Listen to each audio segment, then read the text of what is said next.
নমস্কার, দেখছেন কলকাতা টিভি। সঙ্গে রয়েছে অনন্যা। শুরু করছে সংবাদ সারাদিন। মুখ্যমন্ত্রীর সঙ্গে আলোচনায় বসতে চান জুনিয়র ডাক্তাররা। মুখ্যমন্ত্রীর দপ্তরকে ফের ইমেল।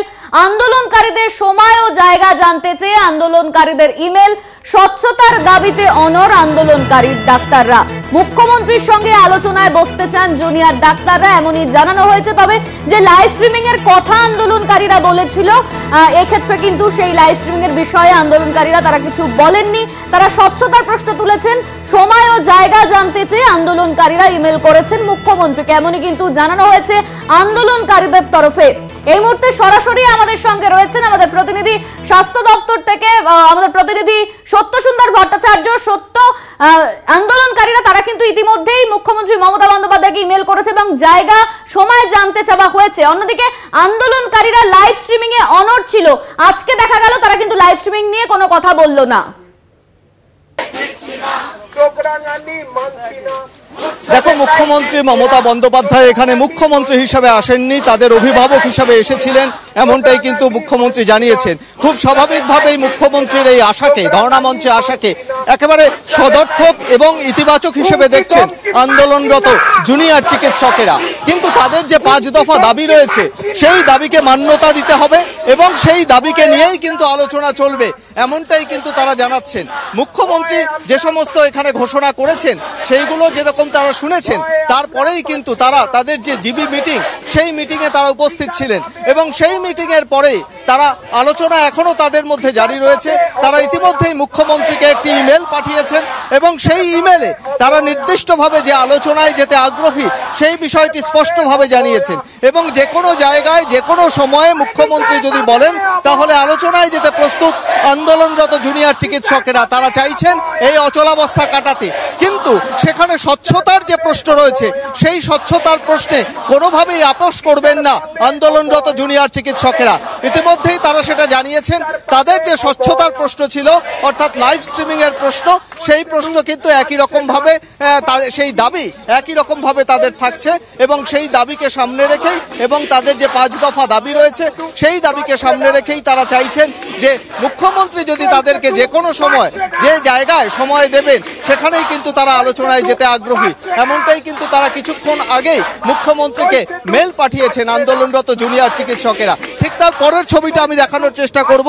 ইতিমধ্যেই কিন্তু সেইখানে যে আন্দোলনস্থল, সেই আন্দোলনস্থলে কিন্তু একই রকম ভাবে সেই বিচারের দাবিতে এবং নিজেদের যে 5 দফা দাবি রয়েছে সেই দাবির সমর্থনে তারা কিন্তু এখনো পর্যন্ত স্লোগান করছেন, ন্যায় বিচার, জাস্টিস ফর আরজি কর। এই দাবি যেরকম তাদের মধ্যে রয়েছে, একই সঙ্গে তাদের সেই আলোচনা কিন্তু জারি রয়েছে।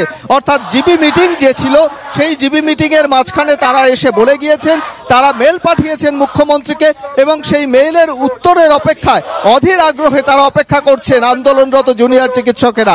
তারা চাইছেন যে এই অচলাবস্থার একটা আশু সমাধান হোক এবং সেই সমাধান চাইছেন তারা এখান থেকে কর্মবিরতি সরিয়ে রেখে ছেড়ে তারা স্বাভাবিক যে কাজকর্ম সেই জায়গায় ফিরে যাবেন।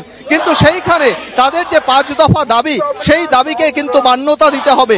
আলোচনার ক্ষেত্রে সেই দাবিকে সামনে রেখেই মুখ্যমন্ত্রী আলোচনা করবেন, এমনটাই প্রত্যাশা করছেন আন্দোলনরত জুনিয়র চিকিৎসকেরা। মুখ্যমন্ত্রী আজকে এই দুর্যোগপূর্ণ যে আবহাওয়া, সেই আবহাওয়াতে তাদের সামনে এসেছিলেন। তিনি নিজে এসে বেশ কিছু বিষয় জানিয়েছেন। সেখানে আরজি কর সহ রাজ্যের যে সমস্ত মেডিকেল কলেজ হাসপাতাল রয়েছে, সেই হাসপাতালগুলোর যে রোগী কল্যাণ সমিতি রয়েছে, সেই রোগী কল্যাণ সমিতি ভেঙে দেওয়া হবে। একই সঙ্গে মুখ্যমন্ত্রীও চান বিচার হোক, দোষীরা 3 মাসের মধ্যে শাস্তি পাক এবং আন্দোলনরত যে সমস্ত জুনিয়র চিকিৎসক রয়েছেন তাদের বিরুদ্ধে কোনোভাবেই প্রশাসনিক কোনো পদক্ষেপ নেওয়া হবে না। অর্থাৎ যথেষ্ট সহৃদয়ের সঙ্গে এবং সহানুভূতির সঙ্গে বিষয়টা দেখা হচ্ছে। এরপরেই কিন্তু আন্দোলনরত জুনিয়র চিকিৎসকেরা তারা তাকে মেল পাঠিয়েছেন নিজেদের মধ্যে বৈঠক করার পরে এবং সেই মেলের উত্তরের অপেক্ষায় এখনো পর্যন্ত তারা অধীর আগ্রহে অপেক্ষা করছেন যে ঠিক কোন জায়গায় কোন সময়ে মুখ্যমন্ত্রী তাদের সঙ্গে আলোচনায় রাজি হবেন। কিন্তু সেখানে অবশ্যই কি বলেছেন জুনিয়র ডাক্তাররা সাংবাদিকদের মুখোমুখি হয়ে শোনাবো আপনাদের। আজকে আমরা দেখতে পাই এই 34 দিনে এসে মাননীয় মুখ্যমন্ত্রী আমাদের এই মঞ্চে এসেছিলেন এবং তিনি একটা সদর্থক বার্তা দিয়েছিলেন বলে আমরা মনে করি। এই বার্তার পরিপ্রেক্ষিতে আমরা আলোচনা করি, আলোচনা করে আমাদের যা সুচিন্তিত উঠে এসছে সেটা আপনাদের কাছে আসে। আমরা আলোচনায় বসতে চাই। আগেও যেমন আমরা বলেছি, এখন আমরা বলছি আমরা আলোচনায় বসতে চাই, এবং মুখ্যমন্ত্রীর আজকের এই পদক্ষেপকে আমরা অত্যন্ত একটা পজিটিভ পদক্ষেপ হিসেবে দিচ্ছি। সেই জায়গা থেকে আবার বলছি আমরা আলোচনায় বসতে চাই, যে কোনো সময় যে কোনো মুহূর্তে। যদি আজকে চান আজকে, এক্ষুনি চাইলে এক্ষুনি। আমাদের যে দেখা করতে চাই তার পরিষ্কার যে জায়গা আছে সেটা শনাক্ত করা। আমাদের দাবি দেওয়াটাই আমাদের কাছে আসল জায়গা বলে আমাদের মনে করি। সেই দাবি দেওয়ার জায়গা নিয়ে আমরা বসতে চাই।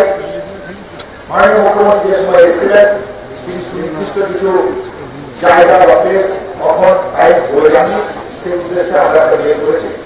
সেই মেলের কপি আমাদের সেই জায়গা থেকে আমরা বলেছি যে আপনি আমাদেরকে আলোচনার জন্য একটা সময় দিন, টাইম দিন, স্পেস দিন, যে মুহূর্তে জানাবেন আমরা সেই মুহূর্তে আমাদের বাস্তবতা যে দাবি, সেই দাবিকে সামনে রেখে আমরা আলোচনায় করছি। এইটুকু বলেন। স্বচ্ছতার প্রশ্ন যেমন ছিল, সেই স্বচ্ছতার প্রশ্ন থাকছে।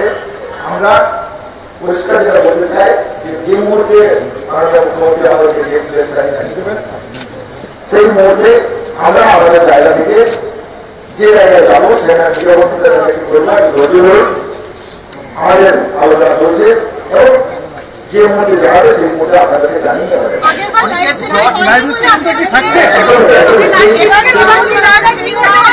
সেই জায়গা থেকে যেটা বলছি, আমার মনে হয় আলোচনা যদি করতে হয় তাহলে মনে হয় আলোচনা হওয়া উচিত।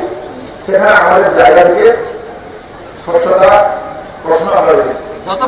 সেই জায়গা থেকে আমরা বলছি যে মুহূর্তে মাননীয় মুখ্যমন্ত্রী আমাদেরকে জায়গা জানালেন, মিডিয়া বন্ধুদের একটু বলবো আমরা, চিন্তা করবেন না, আমরা জানিয়ে যাবো। আমরা জানিয়ে যাবো। সত্য, আমি তোমার থেকে এবার জানতে চাইবো এই নবান্ন এবং আন্দোলনকারীদের মধ্যে যে টানাপোড়েন সৃষ্টি হয়েছিল, কারণ আন্দোলনকারীরা তারা লাইভ স্ট্রিমিং চাইছিল, নবান্ন সেটাকে কোনোভাবেই মান্যতা দিচ্ছিল না। আর এবার আবারও কিন্তু নবান্নের মুখ্যমন্ত্রীর সঙ্গে যোগাযোগ করলেন ইমেলের মাধ্যমে আন্দোলনকারীরা। কোথাও গিয়ে কি বরফ গলতে চলেছে? দেখো, মুখ্যমন্ত্রীর আশাকে তারা সদর্থকভাবে দেখেছেন। শুধু তাই নয়, এই দুর্যোগপূর্ণ আবহাওয়ায় তাদের সঙ্গে এসে কথা বলেছেন মুখ্যমন্ত্রী। এটাকে আলোচনার ক্ষেত্রে একটা ইতিবাচক দিক হিসেবে ইতিমধ্যেই বলেছেন আন্দোলনরত জুনিয়র চিকিৎসকেরা। কিন্তু তাদের যে 5 দফা দাবি রয়েছে, সেই দাবিকে মান্যতা দিয়েই কিন্তু আলোচনা করতে হবে, এবং সেখানে স্বচ্ছতার প্রশ্ন অত্যন্ত গুরুত্বপূর্ণ। কেন এই স্বচ্ছতার প্রশ্ন গুরুত্বপূর্ণ? আন্দোলনরত জুনিয়র চিকিৎসকেরা তারা জানাচ্ছেন যে এই আন্দোলন তারা যেরকম বিচারের দাবিতে করছেন একেবারে প্রথম দিন থেকে, আর.জি. কর মেডিকেল কলেজ হাসপাতালের নির্যাতিতা তরুণীর ধর্ষণ এবং খুনের ঘটনায়, সেখানে এই আন্দোলন শুধুমাত্র কিন্তু জুনিয়র চিকিৎসকদের আন্দোলন নয়। এই আন্দোলনের সঙ্গে সমাজের বিভিন্ন অংশের মানুষ কিন্তু এই আন্দোলনে সামিল হয়েছেন। ফলে স্বচ্ছতার প্রশ্নে এই সাধারণ মানুষ যারা রয়েছেন তারা যে সমস্ত প্রশ্ন তুলছেন, সেই জায়গায় তাদেরও কিন্তু জানার অধিকার রয়েছে। অর্থাৎ আলোচনার ক্ষেত্রে জুনিয়র চিকিৎসকদের তাদের যে অংশগ্রহণ, তার পাশাপাশি মুখ্যমন্ত্রীর সঙ্গে তাদের কি আলোচনা হচ্ছে, সেই আলোচনার পুরো গোটা বিষয়বস্তু সাধারণ মানুষেরও কিন্তু জানার অধিকার রয়েছে বলে দাবি করছেন আন্দোলনরত জুনিয়র চিকিৎসকেরা।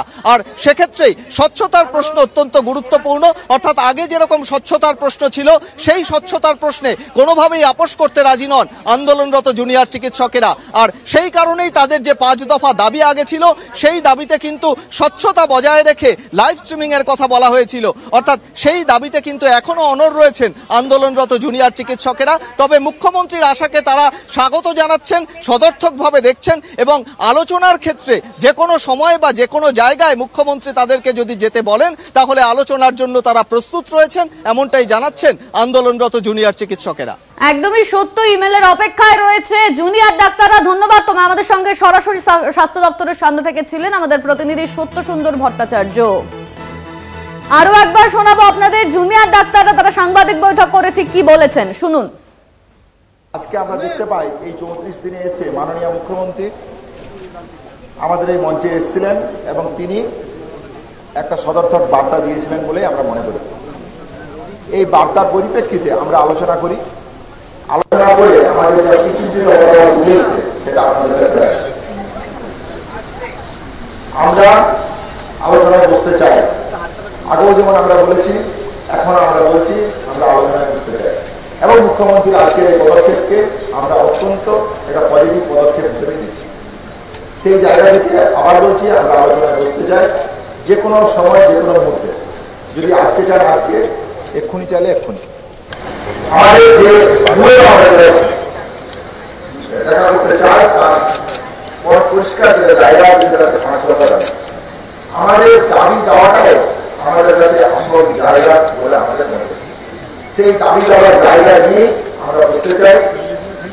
মাননীয় মুখ্যমন্ত্রী যে সময় এসেছিলেন, তিনি সুনির্দিষ্ট কিছু জায়গা বা প্লেস কখন টাইম বলে যাননি, সেই উদ্দেশ্যে আমরা একটা মেল করেছি। সেই মেলের কপি আপনাদের সামনে দিল। সেই জায়গা থেকে আমরা বলেছি যে আপনি আমাদের